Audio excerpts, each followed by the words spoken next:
Ito na naman po tayo mga kabubong sa ating putol-putol na vlog sa araw-araw. Nandito po kami ngayon.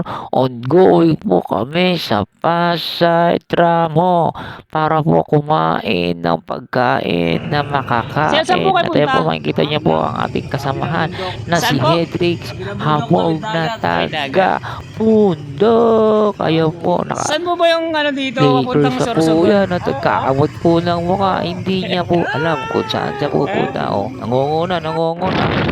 At ayan po mga kaupo, makikita niyo po sa ating video na inabutan po kami ng ulan. Yan po, nasa gate na po kami yan. Yan po, medyo malakas po ang ambon. Kaya medyo basang-basa po ang aming mga damit. Ayan po, medyo di naman po traffic. Ay naman po, nagmamadali po kami kasi makabilang buhos na nga po ng malakas ang ulan.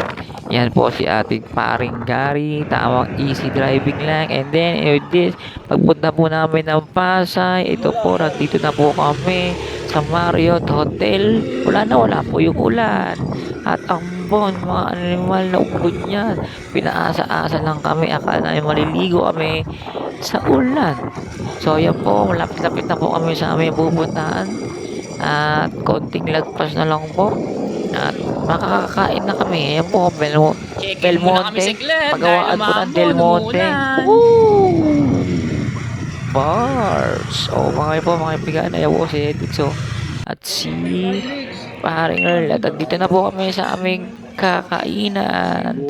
Yan po, napakasarap po niyan mga kaibigan. Sulit!